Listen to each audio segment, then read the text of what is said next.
प्रदेश में जहां प्राकृतिक आपदा से भारी नुकसान हुआ है, वहीं राजधानी शिमला में भी प्रकृति ने जमकर कहर बरसाया है। 14 अगस्त को समर हिल सहित शहर के अन्य क्षेत्रों में ऐसा कहर बरपा कि कई जिंदगियां इसमें लील हो गई। वहीं एडवांस स्टडी में हुए भूस्खलन को लेकर शुक्रवार को महापौर सुरेंद्र चौहान की अगुवाई में नगर निगम की टीम ने इस ऐतिहासिक धरोहर का दौरा किया। इसके साथ ही टीम ने स्कैंडल पॉइंट स्थित पर्यटक सूचना केंद्र का भी निरीक्षण किया। महापौर सुरेंद्र चौहान ने कहा कि आज उन्होंने नगर निगम आयुक्त और वास्तुकार योजनाकार ब्रांच के अधिकारियों के साथ एडवांस स्टडी का दौरा किया। पूरी इमारत का निरीक्षण किया गया और पाया कि देश की ये ऐतिहासिक धरोहर पूरी तरह से सुरक्षित है।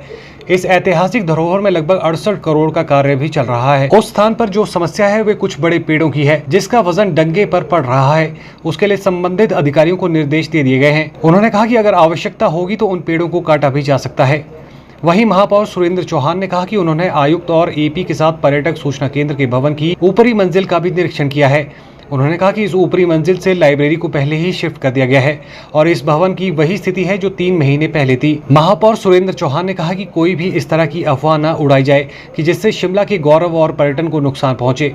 उन्होंने कहा कि एक जिम्मेवार नागरिक का फर्ज अदा करते हुए किसी भी प्रकार की शिमला के विषय में अफवाह न फैलाई जाए। देखिए, मैं एडवांस स्टडीज़ अपने साथी हमारे एपी ब्रांच के अधिकारी और कमिश्नर साहब के साथ गया था और मैंने पूरा उस बिल्डिंग को भी देखा और जो 1-2 इशू उन्होंने मेरे ध्यान में लाए और एडवांस स्टडी बिल्कुल ठीक है और उसको कोई ऐसा नुकसान नहीं हुआ और देश की बहुत बड़ी धरोहर है और शिमला की भी धरोहर है।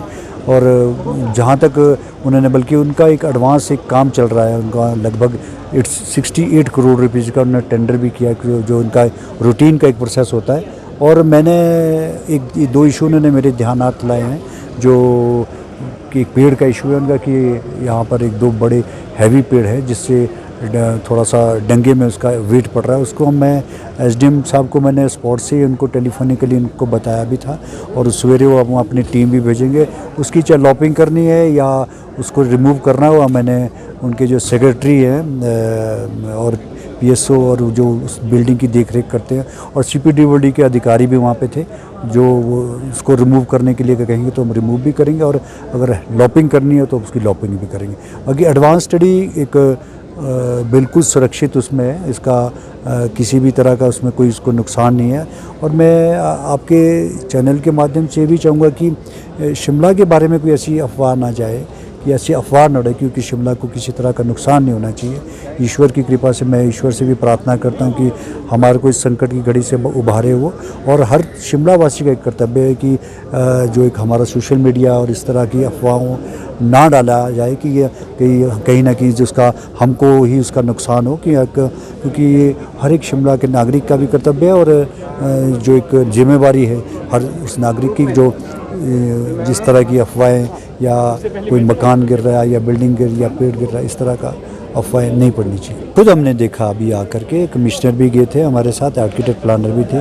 जो एक बिल्डिंग है हमारे जो टूरिज्म इंफॉर्मेशन सेंटर का, उसका अपर फ्लोर है, वो आज से नहीं वो लगभग 3 से 4 साल पहले खाली हो चुका था। उसको खाली कराया हुआ है ऑलरेडी, पहले से खाली हो। स्टेट लाइब्रेरी वहाँ पीछे शिफ्ट होगी तो वो उतना ही है जितना पहले था। और आज के डेट में वो अगर आप उसको विज़िट करेंगे, हमने जो खुद जब पर्सनली विज़िट किया तो जिस तरह की सोशल मीडिया पे अफवाह उड़ाएगी वैसा तो कुछ भी नहीं है। और वही मेरा निवेदन है कि शहर का एक जिम्मेवार नागरिक की तरह होने के नाते हर आदमी का एक कर्तव्य बनता है कि हम अपने शिमला के बारे में और उसकी सुंदरता और उसकी जो गौरवमय इतिहास रहा है शिमला का, उसके बारे में हम इस तरह का कोई अफवाह ना उड़ाएं जो शिमला को नुकसान कर सके, उसके टूरिज़्म को नुकसान कर सके, उसकी हमारी जो यहाँ के नागरिक है, उसके व्यापारी है, उसके जो हमारा यहाँ का इतिहास रहा वो उसको नुकसान ना पहुँचे।